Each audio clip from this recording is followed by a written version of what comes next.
México lo llamamos ADEC, Atención Domiciliaria a Pacientes Crónico-Degenerativos, que ya sabemos que son los que pues ya no hay nada que hacer y ocupan una cama y mejor que se vayan a su casa. Bendito sea, porque la probabilidad de que dejen el cuerpo y regresen a la luz en su casa es mayor. ¿Se dan cuenta? Entonces, no estamos preparados, es el diagnóstico. La segunda parte, ya sabes lo que tus pacientes quieren, lo que tú pusiste ahí es lo que tus pacientes quieren. ¿Se los estamos dando en este hospital o en algún otro hospital? ¿Te das cuenta por qué esa pregunta es tan importante? Simplemente la regla de oro. Haz por otro lo que tú quisieras que hicieran por ti. ¿Por qué lo sacamos? Esa es una cosa importantísima que hay que analizar. ¿Por qué sacamos a los familiares? ¿Aquí no lo sacan? Lógico. Está muy mal. Por favor, sálgase. ¿Saben por qué? Porque tenemos miedo. ¿Saben de qué? Porque no sabemos qué hacer en la parte emocional, no la parte clínica, esas somos maestras. Porque no sabemos cómo manejar nuestras emociones y menos estamos preparadas para atender las emociones que surjan de los familiares. Y tenemos miedo que lloren, y tenemos miedo que griten, y tenemos miedo que se nos vayan al cuello. ¿Sí o no? Eso es, se llama la danza del miedo hospitalaria. Todo es una danza del miedo, y de estrés y de angustia. Los hospitales son los lugares más difíciles donde un ser humano puede trabajar, y ustedes están inmersas ahí. No vamos a cambiar los hospitales, pero sí vamos a tener información para cambiar nuestra actitud y funcionar mejor en el ambiente más estresante que puede haber en la sociedad. ¿O hay algún otro? ¿Un ambiente donde haya más dolor, sufrimiento, angustia y miedo? Ni en las cárceles, porque en las cárceles, que son otro lugar donde hay mucho sufrimiento, es una cosa de continuidad crónico y no hay tanta angustia. Aquí sí, porque la muerte, el dolor, el sufrimiento está presente todo el tiempo. La pregunta es, como enfermeras y médicos, ¿quién nos prepara para enfrentar todo eso? ¿Se dan cuenta el hueco que tenemos en todos los hospitales, en todos los países? Entonces, la tanatología, para mí, mi encuentro con la tanatología fue el encuentro más maravilloso de entender que hay un campo de conocimiento que nos puede enseñar cómo llenar ese hueco en los hospitales. Y sobre todo entrenándonos, compañeras, porque podemos ser muy lindas y muy buenas y muy compasivas y muy hermosas, pero el estrés, la angustia, las cargas exageradas de trabajo, el cansancio, el mal pago, las malas relaciones interpersonales, los conflictos con los jefes y compañeros, todo eso que existe en los hospitales no nos permite sacar toda nuestra parte más hermosa. ¿Qué nos hace? Sacar a veces nuestras uñas y nuestras garras para defendernos, porque son medios muy hostiles. Entonces, ¿qué estamos hablando? Estamos hablando que la tanatología es un campo que nos ayuda a llenar ese hueco, de poder entenderme y entender a los demás desde el punto de vista emocional, no solamente biológico, de la máquina biológica que atendemos, porque el ser humano tenemos 4 cuerpos: físico, que es el que atendemos, y el que nos ayuda, la medicina y la enfermería. Pero hay otros 3 cuerpos, ¿quién los atiende? El mental, este hemisferio, que piensa el paciente, que siente, emocional, y qué tan cerca o lejos está de su paz interna, de su parte espiritual. ¿Se dan cuenta? Esos los hacemos a un lado. ¿Por qué? Porque nadie nos enseñó. No es que seamos ni malos ni perversos, es que el sistema está tan saturado que la parte filosófica de amor, ética, de la atención al paciente, como dice, ahorita que entré a la oficina de enfermería, dice una imagen de Florence Nightingale y dice: simplemente cumplí con mi deber como ser humano. ¡Wow! ¡Qué maravilla! Podernos ir en el momento de dejar nuestro cuerpo, regresar a la luz diciendo eso, cumplí. ¿Cuántos podemos decir eso? ¿Cuántos estamos listos? Decíamos, hay una persona en todo el salón que está lista. Entonces, ¿qué quiere decir? Que los demás todavía tenemos cosas pendientes. ¿Se dan cuenta? Entonces, vamos a ver les voy a pedir nada más si me hacen el favor de apagar sus celulares, porque sobre todo por ti, porque cuando suena un celular, todos nos voltean a ver que nos quieren comer. Entonces, sobre todo por ti, apaga tu celular, regálate estas horas que vamos a compartir, por favor. Olvídate del mundo, funciona sin nosotros. Lo triste es que el mundo funciona sin nosotros. Y vamos a concentrarnos en nuestra tarea. ¿De acuerdo? Vamos a ver lo que es la tanatología, nada más que mi compañera se acaba de ir. ¿Alguien me podría ayudar a pasar las diapositivas, por favor? ¿Sí? Bueno, vamos a ver entonces con esta introducción de la importancia de la tanatología a entender qué es lo que queremos hablar el día de hoy. ¿Qué es humanizar? ¿Qué es humanizar? Humanizar, fíjense. Humus quiere decir tierra. Somos seres que habitamos este planeta que se llama Tierra, que es denso. El cuidado al final de la vida. ¿Será que nada más nos interesa el cuidado al final de la vida? ¿No nos interesan los otros pacientes que no están muriendo? Sí nos interesan, pero cuando nos capacitamos para dar calidad al final de la vida, se lo podemos dar a todos los demás. Son las mismas habilidades y los mismos principios. La que sigue. Entonces, ¿qué es calidad de la atención al final de la vida? Es poder saber que la muerte, lo que es la muerte, y si me da tiempo, quiero hacer una presentación del concepto de muerte, para que podamos como enfermeras entender qué es lo que está pasando en esa cama, no nada más los signos físicos, no nada más que se está bajando la presión arterial, los latidos, la respiración, no, ¿qué está pasando realmente en el momento de la muerte? Y es soltar. Vamos a ver después un video de testimonios.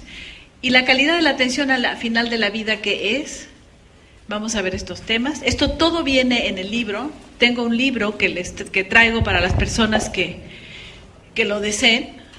Es un libro que publiqué el año pasado. Es el único libro que existe donde habla de habilidades concretas para médicos y enfermeras, de cómo dar calidad. O sea, todo esto está aquí por si a alguien más le interesa en el descanso o al final. ¿Qué es la calidad, sus requisitos, qué es la tanatología y la experiencia de nuestro programa? Porque yo puedo hablarles de teoría, cualquiera podemos pararnos y hablar de teoría, pero hay que hablar de lo que hemos hecho, que eso es donde aprendemos realmente. Entonces, ¿qué es la calidad en esta visión? La calidad es este atributo, característica de satisfacer las necesidades de los pacientes en dos dimensiones. Lo técnico, me curaron, y lo humano, me atendieron bien, con dignidad. Casi siempre podemos tener menos fallas en la parte técnica, pero en la parte humana tenemos muchas fallas como personal de salud. ¿La que sigue? Calidad de la atención significa dar cuidados médicos y emocionales, por lo tanto. Trato digno y considerado. Empiezan a ver diapositivas con nuestra batita.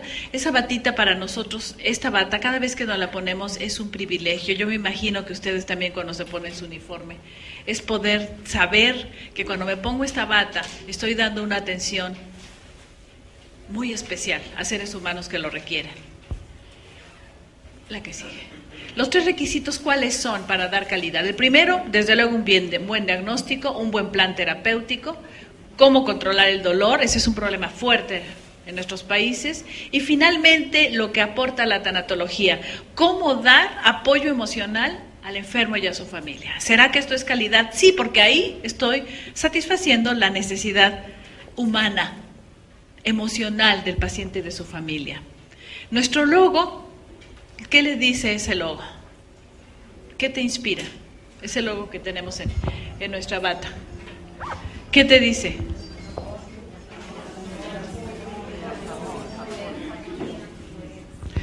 Entonces, eso para mí es enfermería. Eso es enfermería. Eso es Florence Nightingale, ¿o no? Eso es. ¿La que sigue? Y ahí tenemos la imagen típica del médico antiguo con la enfermera religiosa, cuidando al enfermo. Eso es lo que tú y yo nos enamoramos cuando decidimos estudiar medicina o enfermería, ¿no? Queríamos servir. La pregunta es, ¿dónde se quedó nuestra vocación de servicio? ¿Dónde? Sobresaturados con cargas exageradas, con conflictos interpersonales, con insatisfacciones de todo tipo, y por lo tanto se nos olvidó nuestra verdadera misión de servicio. Esto es lo que es la tanatología como término, y sus diferentes aspectos o campos, ¿cuáles son? Vamos a ver que es un área de conocimiento muy consolidada ya. Es un fundamento legal para dignificar la muerte. No sé si en este país, pero en mi país se acaba de legalizar lo que se llama la voluntad anticipada del paciente, en donde ellos firman al entrar, como en los países desarrollados, no quiero que se me intube, no quiero que se me mantenga vivo si ya no tengo esperanza. Porque si no tenemos esos casos en los hospitales de mantener una vida sin mayor pronóstico.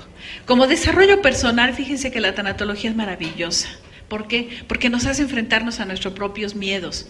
Nos hace identificar que todos tenemos una mochila de pendiente, de resentimiento, de odios, añejos, desde mamá, papá, como humanos.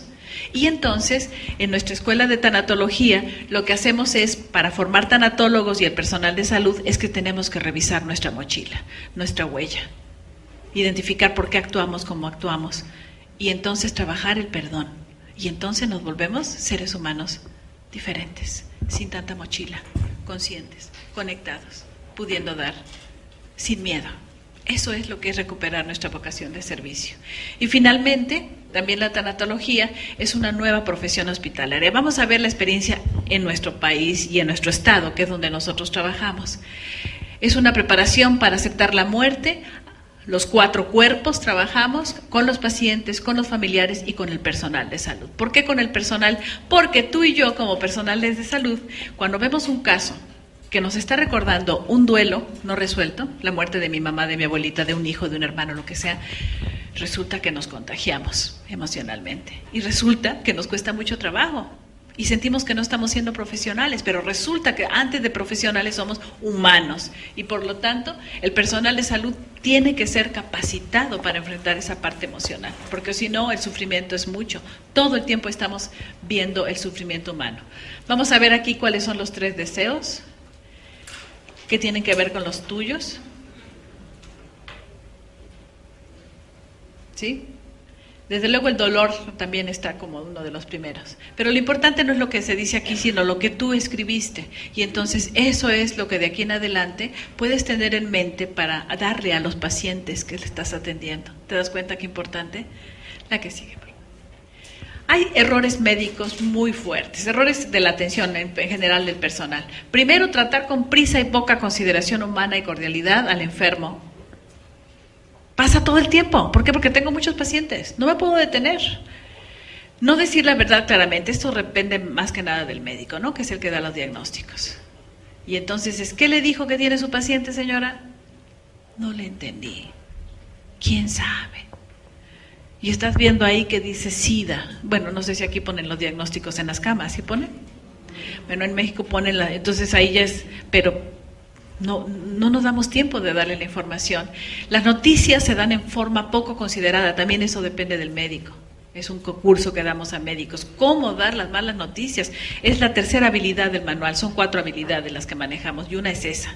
Pero a veces a ustedes les toca, ¿no es cierto? Aunque no les corresponde oficialmente, sin embargo los familiares, como hay una relación con ustedes, les preguntan. Oiga, señorita, ¿y cómo está? ¿Me puede decir, me puede explicar? Es que no le entiendo al paciente. Y entonces ahí viene esa habilidad para ustedes también, cómo decir las noticias en forma considerada. No explicar al enfermo con detalle su situación. No tener la suficiente paciencia o tolerancia con las actitudes. Los pacientes son complicados. ¿Por qué? Porque los seres humanos, compañeras, somos complicados, ¿o no? ¿O tú eres muy facilita? Todos somos muy complicados. Pero enfermos, con miedo, con dolor, ¿cómo nos comportamos? Enloquecemos, ¿o no? Y cuando veo que la reacción del personal de salud es indiferente o fría, ¿cómo me siento como usuario, como paciente o familiar? Mal, y me pongo agresiva, ¿o no? O sea, lo que estamos viendo aquí no es ni buenos ni malos, ni simplemente humanos asustados, aterrorizados muchos de ellos. Entonces, no tenemos la paciencia, a veces le hablamos de la gravedad como algo absoluto y sin esperanza. Estos son casos muy comunes en donde el doctor me dijo que yo iba a vivir 3 meses y míreme, ya pasaron 5 años, ¿no? Entonces, ese es un error, porque la gente se enoja mucho cuando dicen, y el doctor me dijo, y mira, Entonces no hay que decir, no hay que perder la esperanza nunca la perdemos, hasta el final. Y aún así hay mucha esperanza, ¿no? Cuando entendemos lo que es la muerte realmente. Establecer una fecha probable, eso es uno de los errores garrafales. ¿Dónde apoyamos los tanatólogos? Los tanatólogos apoyamos en el hospital, domicilio, consultorio y en los asilos, en cualquier lugar donde haya enfermos y dolor. ¿Cuáles son los roles? Estamos hablando del tanatólogo como un personaje nuevo en el equipo interdisciplinario, pero en este manual y en esto que yo quiero hablarles el día de hoy son las 4 habilidades para que ustedes como personal de salud puedan hacer este trabajo. Claro, no con el detalle de un tanatólogo, porque un tanatólogo lo que hace es que somos voluntarios, no somos profesionales asalariados del hospital, somos 60 tanatólogos trabajando en 6 hospitales, y entonces lo que hacemos es llegar y tenemos todo el tiempo del mundo, toda la capacitación, tenemos 7 habilidades y 23 técnicas de acompañamiento en nuestros bolsillos. Y entonces trabajamos haciendo todo esto. Pero el personal de salud, desde luego, no puede hacer todo esto. ¿Por qué? Porque tienen muchísimas otras tareas. Entonces vamos a hablar nada más de las habilidades que ustedes pueden hacer. Pero, sin embargo, es decirles qué es lo que hacemos los tanatólogos. Esto es lo que hacemos. Estamos acompañando, estamos ayudándoles a definir, sobre todo, las cuestiones emocionales. A veces es la decisión si me hago la quimio o no, o la cirugía o no. Pero la mayoría de las veces es, siento mucho peso en mi mochila.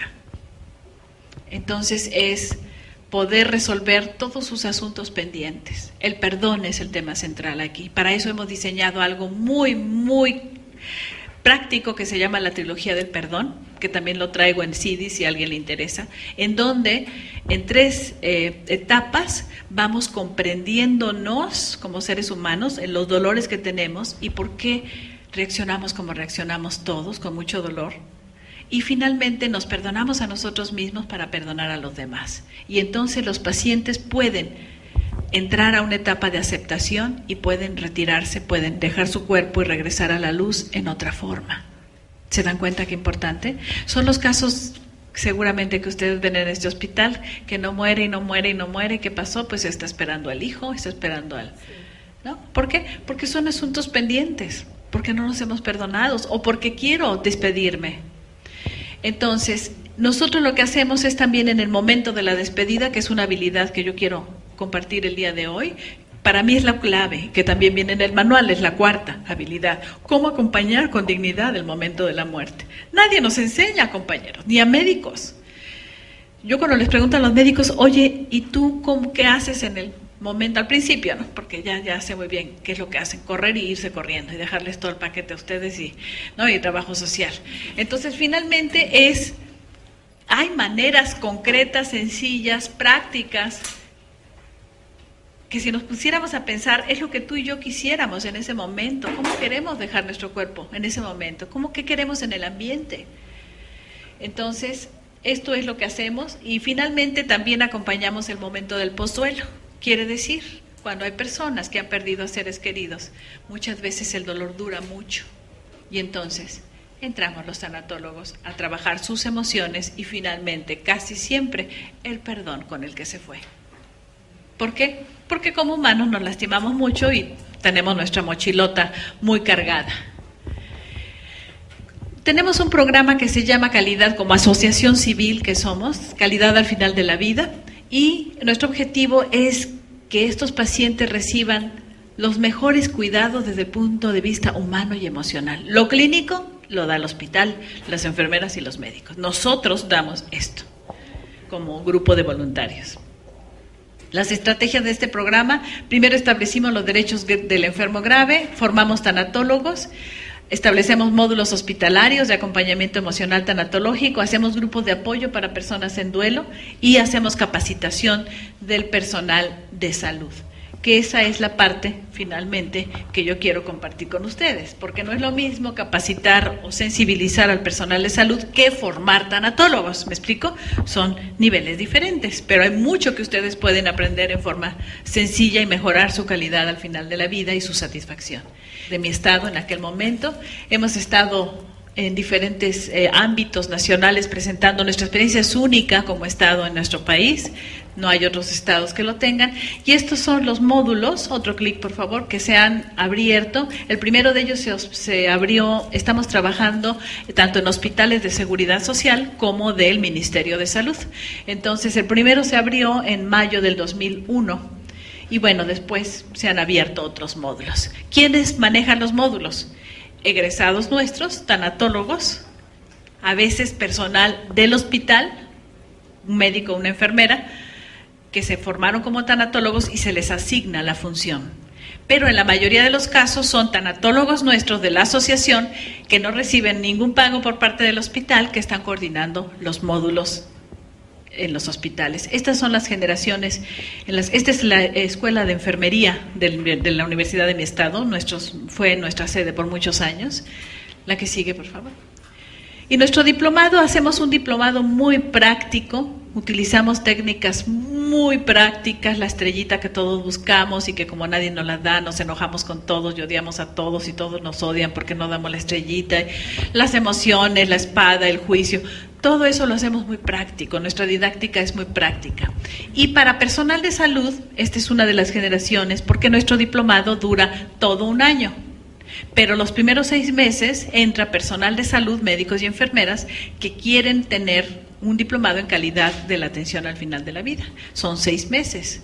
Ellos están practicando durante estos meses todas las habilidades y las técnicas.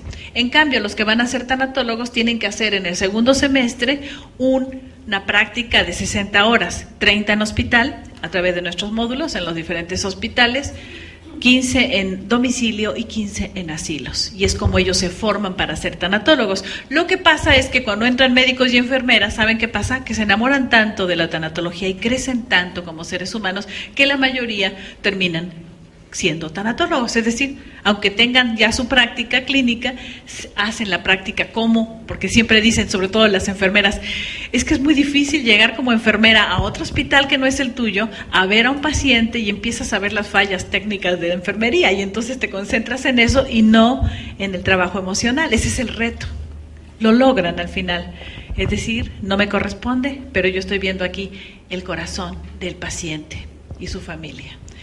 Estas son algunas de las imágenes donde estamos con nuestros voluntarios en los hospitales.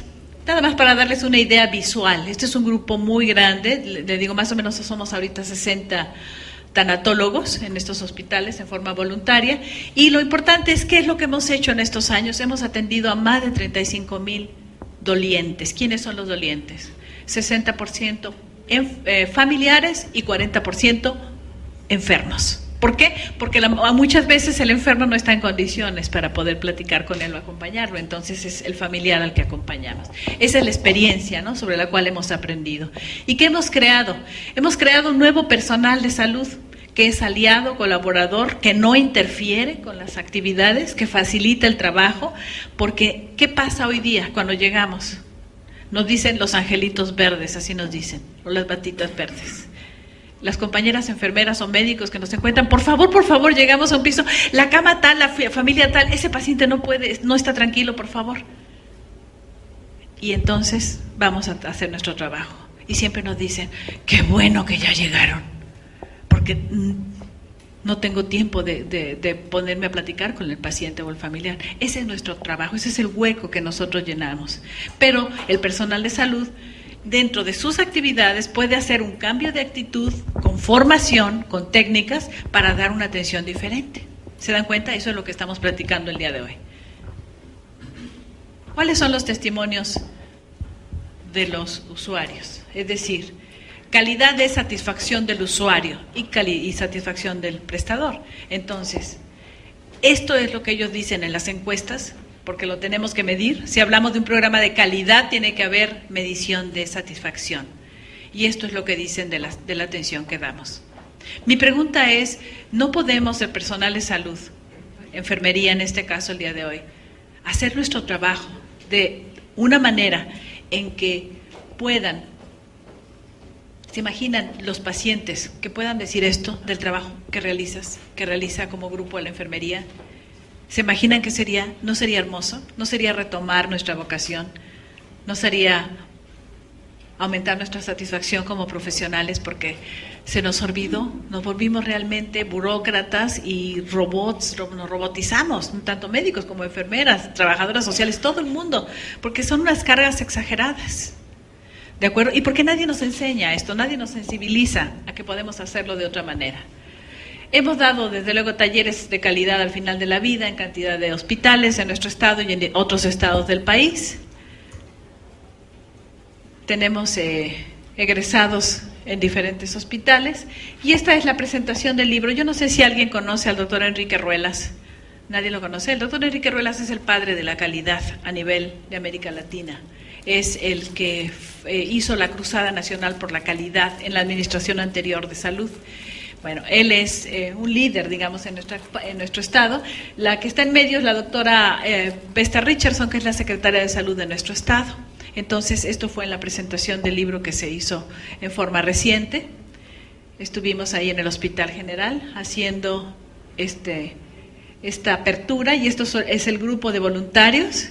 Estamos ahí con la Secretaria de Salud, con la Directora de Servicios, y bueno, estamos ahí presentándonos, y está bien. Y vamos a ver ahora cuáles son las 4 habilidades. Eso se los tenía que presentar porque ¿de dónde tomamos la experiencia? No es que yo un día me senté y dije, bueno, entonces la enfermera tiene que, o el médico. Es a través de la práctica, a través de estar en los hospitales tantos años, como tanatóloga, acompañando el dolor, de donde surge todo este conocimiento y esta propuesta. ¿Cuáles son estas habilidades? La primera es que tenemos, compañeras, que reconocer cuáles son las 7 emociones humanas ante la muerte. ¿Tú sabes cuáles son las 7 emociones que tú vives todos los días y que viven todos los días tus enfermos y que viven todos los días sus familiares? No, nadie nos las enseña. Entonces, la primera habilidad, insisto, si alguien, voy a manejarlo muy rápido, no me da tiempo, ese es todo el programa del diplomado de calidad en 6 meses, pero sí decirles, y los que quieran, desde luego en el manual está, hay 7 emociones que hemos identificado, que son las que sentimos tú y yo, y todos los seres humanos ante el momento de la muerte, y el miedo ante la enfermedad y el sufrimiento. Manejar el contagio emocional, porque decía, si un día a mí me toca, y me tocó una vez un contagio que fue cuando yo conceptualicé esta idea del contagio, en que yo soy tanatóloga, compañeras, porque yo perdí a mi padre en un hospital de tercer nivel en la Ciudad de México. Yo era estudiante de medicina, tenía 21 años. Y mi padre a las 3 de la mañana, después de 3 meses de estar en un hospital, ya conectado, me toca y me regala a mi padre, ahora lo entiendo, es el momento de su muerte, porque fue un evento que me marcó. Y finalmente, cuando mi padre deja sus signos vitales, cuando su cuerpo físico empieza a fallar sus signos vitales, porque él estaba dejando su cuerpo, eran las 3 de la mañana, yo estaba ahí asustada, aterrorizada, enojada, porque ¿por qué me tocaba a mí ese momento tan difícil? Tengo hermanos más grandes y médicos, ¿y por qué me tocaba a mí si yo estaba apenas estudiando? Y resulta que fue la experiencia más dolorosa de mi vida. No la muerte de mi papá, era un duelo de una muerte esperada, es más, ansiada, porque llega un momento en que los ve uno sufrir tanto que dices, ya por favor, ya no más, Diosito, si creemos que Diosito se los lleva, entonces es, ya no más. Lo más doloroso fue la indiferencia de la enfermera, la indiferencia del médico, la falta de seriedad de los camilleros que sacaron el cuerpo de mi padre. Eso fue algo que me dolió tanto. Y yo dije, no puede ser que en los hospitales haya tanta frialdad para el momento de la muerte. No puede ser que nadie me volteó a ver. Sálgase, desaparézcase, estorba. Y en ese momento yo dije, ¿cómo es posible que no nos preparen al personal de salud para esto? Pasaron muchos años hasta que encuentro la tanatología y me doy cuenta, eso es lo que hacía falta a ese personal cuando murió mi papá. Entonces, yo soy tanatóloga porque le di sentido a ese duelo tan difícil. ¿Por qué? Porque ahora pienso, cuando mis compañeras nos reunimos una vez al mes y nos cuentan los casos en los hospitales, Y cuando alguien me dice, había una muchacha joven con su papá y estaba llorando y me acerqué y estuve con ella y la llevé, la saqué y platicamos, entró en aceptación, pudo entrar, despedirse de su papá, darle gracias, perdonarlo, pedirle perdón. Y estuvo en paz en el momento en que se desprendió su padre. Yo digo, ¡wow! ¡Qué satisfacción! Fue mi contagio. Hablando de qué es un contagio, cuando yo veo un paciente así, yo, una persona joven, me veo a mí. Igual nos pasa a todos, nuestros duelos. Ese es el contagio emocional. ¿Cómo lo manejamos? La habilidad es cómo desprenderme y separar esas emociones que no me corresponden y que me permiten identificar que tengo duelos no resueltos. ¿Cómo dar las malas noticias en forma considerada? Esa habilidad muy sencilla, pasos muy concretos. ¿Cómo te gustaría a ti que te dijeran una mala noticia? Para irnos rápido, ¿no? Acompañar con dignidad el momento de la muerte es qué tenemos que hacer el personal de salud para realmente acompañar el momento de la muerte, no luchar contra los signos de la muerte. Y cómo manejar lo nuestro, porque aquí se mueven cosas también, eso lo hemos hecho encuestas, sabemos lo que siente y piensa el personal de salud, cuánto les dura, dependiendo la relación con el paciente, si son niños es diferente, si son ancianos, etcétera. Pero esas son las 4 habilidades. Vamos a ver rápidamente cuáles son las 7 emociones del duelo.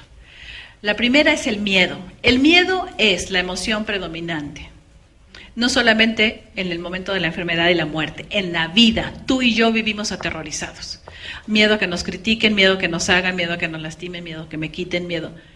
Pero en la situación donde está la muerte presente o la posibilidad de muerte o de dolor y sufrimiento, el miedo se agudiza. La culpa, la tristeza, el enojo, impotencia, soledad y el dolor del alma, fíjense lo que hemos creado, se llama el termómetro de las 7 emociones, también viene en el manual, dice, cada una de ellas yo le pregunto al doliente, sea paciente o enfermo, o sea personal de salud contagiado, ¿cuánto miedo sientes del 0 al 10?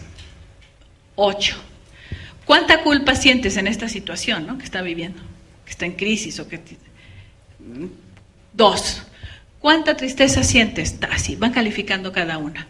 Eso se suma y se divide entre 6. ¿Por qué entre 6? Porque son 6 emociones y me da el promedio del dolor del alma. Entonces he podido desarrollar una metodología tan sencilla para saber el dolor del alma de un doliente puede ser de 8, otro de 2, otro de 6, otro de... ¿Me explico? Y entonces el trabajo del termómetro es ¿por qué tienes tanto miedo? No porque Y simplemente al expresarlo, al ser escuchado, pueden ir bajando sus emociones. De manera que el dolor del alma puede empezar al inicio del trabajo en un 8, 9, y después de trabajar con ellos, termina en un 2 o 3. Y entonces el doliente dice, ya me siento mejor. ¿Se dan cuenta? Porque es cuantitativo, es para ellos. Claro, a nosotros nos sirve como guía, cómo estamos ayudando a bajar las emociones. La que sigue. Los miedos entre la muerte. Hay miedos del enfermo, hay miedos del personal de salud y hay miedos del familiar. Son 36 miedos los que tenemos identificados, ¿sí? Y en estos miedos, yo quisiera decirles nada más rápidamente cuáles son los miedos más frecuentes del personal de salud ante la muerte, porque eso es lo que estás lidiando todo el tiempo y es lo que necesitas. ¿Me ayudas a detener el micrófono, por favor? Ya que te pusiste por acá. Esto viene en la página, déjame ver. ¿Cuáles son los miedos? Son muy diferentes. Puedes entender que el enfermo tiene unos miedos y el personal de salud tiene otros. Fíjense, les voy a leer, gracias. Las listas de los 22 miedos del personal de salud ante la muerte, a ver si corresponde a tu realidad. A sentir la posibilidad de mi propia muerte. Ese es un miedo. Se está muriendo. Ay, yo también me voy a morir. A la muerte de sus seres queridos. Ay, se parece a mi mamá también un día se va a morir. A sentirse culpable. Es que si yo hubiera hecho. A involucrarme demasiado. Miedo a demostrar mi dolor, miedo a demostrar mi tristeza, miedo a llorar, miedo a demostrar mis miedos, miedo a mi incapacidad técnica, miedo a no ganarle a la muerte, miedo a que me afecte demasiado, miedo a equivocarme en alguna decisión, miedo a la frustración, miedo a la impotencia, miedo a no tener lo necesario para atender al paciente y salvarle su vida, miedo a no poder hacer nada por ellos, miedo a no poder apoyar a los familiares, a no saber cómo apoyar a los familiares, miedo a sentirme mal conmigo mismo, miedo a no actuar correctamente, miedo a no saber consolar, miedo a perder mi sensación de valía. Soy una enfermera que no pudo hacerlo mejor. ¿Se dan cuenta? Profesional. Y miedo, desde luego también, no solamente con nosotros mismos, sino con los demás. Miedo ¿viste a esa paciente en ese servicio? Qué raro que en su turno fallezcan. ¿Me explico? Esta parte donde se cuestiona nuestra parte profesional es terrible, es un miedo muy grande que tenemos. Entonces, todos estos miedos, por eso aquí esto se llama este es un castillo de terror. Pero si no lo sé, no estoy sensible a mis miedos, ni a los miedos del enfermo, ni los del familiar, ni del personal de salud, de los miedos del médico, son los mismos. Entonces, finalmente, no me doy cuenta lo importante que es estar consciente y manejar las emociones para sentirme bien y para poder ayudar y comprender lo que están viviendo los demás. La que sigue, por favor. Finalmente creemos que la tanatología nos permite a los médicos, a las enfermeras, recobrar nuestra vocación de servicio, que perdimos ¿dónde? En las sobrecargas y en la burocratización de los sistemas de atención. Pero tú como ser humano tienes el mismo corazoncito que tenías cuando decidiste estudiar enfermería. Nada más que nadie nos fomentó, nadie nos dio el conocimiento para poder trabajar de otra manera con los pacientes. Esta es la esperanza. La esperanza es que la tanatología nos regrese a los profesionales de salud esa actitud de amor y de servicio que perdimos en los hospitales. Nuestro miedo más grande es nuestro primer gran duelo, cuando se nos rompe el corazón antes de los 7 años. A ti y a mí se nos rompió el corazón. ¿Por qué? Porque mamá o papá, algo pasó. O me dejaron en el kinder, o me perdí, o papá se fue, o mamá me dejó, o hubo violencia, o nació un hermanito. Me explico, por 1000 razones. Es cuando empieza el primer gran duelo y ahí se inicia la sensación del miedo. El miedo es natural, es una protección, pero el problema es que el miedo constituye una de nuestras emociones más fuertes porque nadie nos enseña a manejarla. ¿Cuál es la manera de contrarrestar el miedo? Lo contrario al miedo se llama amor. El amor a las criaturas, las descuidamos mucho. Nos descuidaron mucho. ¿Por qué? Porque lo somos humanos y como humanos nosotros hacemos un ejercicio que se llama la cadena del desamor. Se pone la hija, la niña, la mamá, la abuela, la bisabuela y todos viendo hacia aquel lado. Y finalmente la niña aquí le dice, mamá, por favor, dime que me quieres, abrázame, tengo miedo. Y la mamá acá no voltea a verla y le dice, espérame, es que no sé cómo querer, deja ver si mi mamá me quiere. Mamá, por favor, dime que me quieres. Y esta abuela no la voltea a ver y le dice, mamá, por favor, voltéame a ver, quiero saber amar y quiero saber querer y no sé, mamá. Entonces, lo que tenemos que hacer es romper la cadena. ¿Cómo la rompemos? Con conocimiento, teniendo conciencia de la importancia de no criar nuestros hijos con tanta falta de amor, porque eso es lo que genera miedo finalmente. Y de acuerdo a los temperamentos, hay 4 temperamentos: el melancólico, que es el más sensible, el flemático, que es el que no se mueve mucho, el colérico, que es el que se enoja muy fácilmente, y el temperamento sanguíneo, que es el racional. Entonces todos viven su miedo, vivimos nuestro miedo en esas formas, porque cada uno tenemos un temperamento predominante y uno secundario. Entonces la única manera de vacunar y contrarrestar al miedo es sentirnos amados. Por lo tanto a los niños, por lo tanto a los pacientes, simplemente ver a un paciente a los ojos, tomarlo del hombro, eso es transmitir amor. Eso es una técnica que llamamos el toque amoroso. Con eso ya se sienten. Y si me preguntan los niños, pues lo que vivimos actualmente es un abandono total, porque las mamás estamos tan ocupadas afuera, los papás también, y finalmente tenemos que compensar todo eso, ¿no? Dando dosis más intensas de amor cuando estamos con ellos. No sé si contesta esto la pregunta. en Estados Unidos, el movimiento hospice, es que no me da tiempo aquí de presentar la historia. Hospice es el antecedente de la tanatología. Hospice se crea en Cecily Saunders en Inglaterra, que es el movimiento hospice que existe en todos los países desarrollados. Yo no sé aquí, pero en mi país no se ha desarrollado. Entonces, la doctora Elizabeth Kubler-Ross, en los demás países existe hospice donde hacen tanatología sin ese nombre. Son personal de salud que se capacita y que hay capellanes que atienden la parte emocional de los pacientes, pero no se dicen tanatólogos. En mi país, en México en concreto, se ha desarrollado muchísimo. Cada escuela, hay muchas escuelas, tenemos nuestro enfoque. ¿De acuerdo? Pero nuestra escuela en Morelos es una escuela kubleriana. Elizabeth Kubler-Ross, la fundadora de la tanatología, ella como médico psiquiatra de origen suizo, naturalizada en Estados Unidos, 1969, escribe un libro que se llama Sobre la muerte y los moribundos, la primera vez que científicamente, médicamente, académicamente se habla de qué están viviendo los pacientes, y ella establece las 4 etapas para llegar a la aceptación de la muerte y para poder desprenderse. Entonces, si alguien quiere literatura, Elizabeth Kubler-Ross, bueno, en nuestra escuela ella es nuestra maestra, nos dejó cerca de 16 libros, y La Rueda de la Vida es su vida, donde ella explica por qué se dedica a la tanatología y todo el crecimiento y la autorrealización que le dio. Entonces, esa sería una contestación más completa. En cuanto a por qué nos tenemos que esperar, compañeros, porque vivimos muertos en vida, porque estamos muertos en vida, estamos anestesiados, estamos viviendo todo el tiempo como seres humanos, no hablemos como profesionales, como seres humanos. Tú y yo vivimos todo el tiempo buscando la estrellita de los demás. ¿Por qué? Porque mamá y papá no nos la dieron. ¿Por qué? Porque a ellos no se las dieron.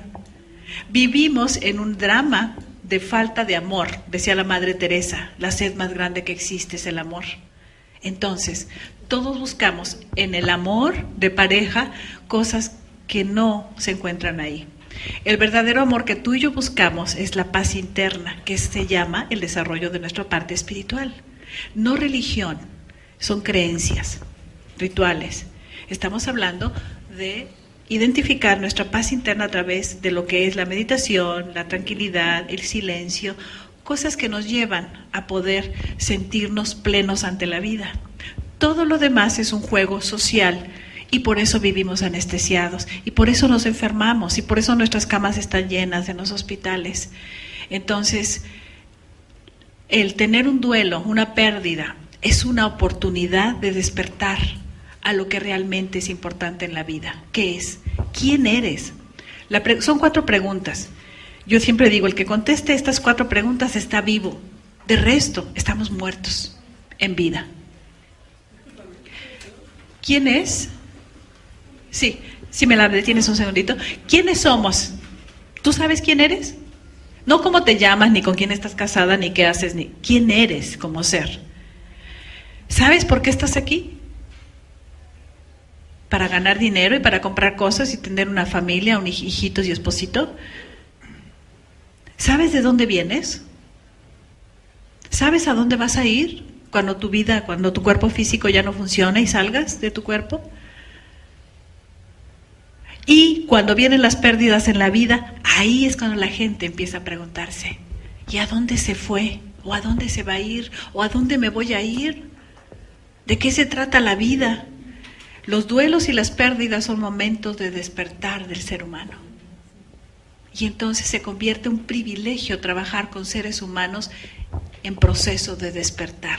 Sí, pero qué horror, sufren mucho. ¿Cómo puedes dedicarte a la tanatología, al dolor, la muerte? ¡Qué horror! No, al contrario. Hay tanta enseñanza y tanto crecimiento. Hay tanto privilegio para ustedes también como enfermeras. Estar en las camas en esos momentos, sin miedo, con preparación, es maravilloso lo que podemos dar y es maravilloso lo que podemos aprender. Entonces, todo esto que vemos aquí es una escuela de formación en donde podemos crecer mucho, si nos damos la oportunidad de prepararnos, porque si no nos preparamos estamos muertos de miedo, no sabemos, nada más con la espada defendiéndonos todo el tiempo, cumpliendo rutinas, como lo vamos a ver ahorita en este video de testimonio de enfermeras.